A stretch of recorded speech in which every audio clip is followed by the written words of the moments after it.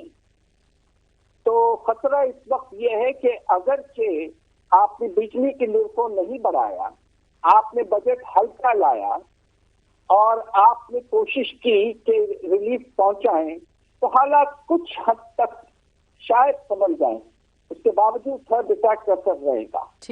مگر اگر آپ IMF آپ پر پریشر ڈالتا ہے اور کہتا ہے کہ نہیں آپ کو بجلی کی نرخیں بڑھانی ہے, اگلے 3 مہینے میں آپ کو بجٹ میں 700 ارب کے ٹیکسز ڈالنے ہیں, آپ کو نفرا کو انڈیپینڈنٹ کرنا ہے, اسٹیٹ بینک کو انڈیپینڈنٹ کرنا ہے, وغیرہ وغیرہ وغیرہ, سخت شرائط, تو پھر ریلیف سے چھوڑیے اگلے سال حد سے زیادہ پریشانی کا خطرہ ہمارے عوام کے لیے ہو سکتا ہے. جی اچھا یہ بتائیے کہ آپ تو پاکستان میں آپ you were the finance minister, اس کے علاوہ آپ نے عہدے یہاں سنبھالے, تو اگر تھوڑا سا ایڈمنسٹریٹو مشین کی طرف چلے جائیں اور یہ آپ بتائیے کہ مہنگائی کو جو کنٹرول کرنے کا پرائم منسٹر کا ایک اپنا ارادہ ہے, پلان ہے, اور وہ بار بار کہہ رہے ہیں کہ جو ڈی سیز ہیں وہ آئیں, کم انٹو ایکشن, یہ جو ہورڈنگ ہے اس کو ختم کریں. آپ کے تجربے میں کیا ان چیزوں سے کوئی فرق پڑے گا؟ کیونکہ پچھلے 2 دنوں میں تو جس چینل پہ جائیں تو لوگ رونا رو رہے ہیں, عوام رونا رو رہی ہے. سوال یہ پیدا ہوتا ہے کہ آپ کو پہلے ہی انتظامات کرنے چاہیے تھے. جو آپ کے بہت ہی ضروری چیزیں ہیں جس طرح چینی ہے, گھی ہے, آٹا ہے وغیرہ, ان سب کی سپلائی کا انتظام اچھی طرح سے کر دینا چاہیے تھا. اب آپ یہ دیکھیے کہ ہمیں کہہ رہے ہیں کہ ہم نے یوٹیلیٹی اسٹور کارپوریشن میں قیمتیں کم کی ہیں, پیپر پہ تو شاید ہیں مگر وہ مل نہیں رہی ہیں چیزیں, لوگ کھڑے ہیں. آپ نے جس طرح کہا 2 گھنٹے کے لیے چیزیں نہیں مل رہی ہیں. تو سپلائی کے انتظامات ٹھیک طریقے سے نہیں ہوئے ہیں ہمیں یہ لگتا ہے. اور دوسری طرف آپ کا جو پرائس کنٹرول کا نظام جو ایک زمانے میں چلتا تھا, ڈپٹی کمشنر وغیرہ پرائس لسٹ دیکھتے تھے کہ وہ اچھی طرح سے اس پر پابندی رہے, وہ نظام ختم ہو چکا ہے. گورننس فیلئر کمپلیٹ ہو چکا ہے اس میں. تو اب خطرہ یہ ہے کہ رمضان کے مہینے میں خدا نہ خواستہ قیمتوں میں کافی اضافہ ہو سکتا ہے, اور حکومت کو اب یہ ہے کہ سپلائی سائڈ پر ٹوٹل فوکس کریں اور سپلائی یہ انشور کریں کہ آپ ریٹیل لیول پر پہنچائیں, یوٹیلیٹی اسٹورز میں پہنچائیں اور اس طرح پرائس کو کنٹرول کریں. باقی کوئی اور طریقہ آپ کے پاس اس وقت نہیں ہے.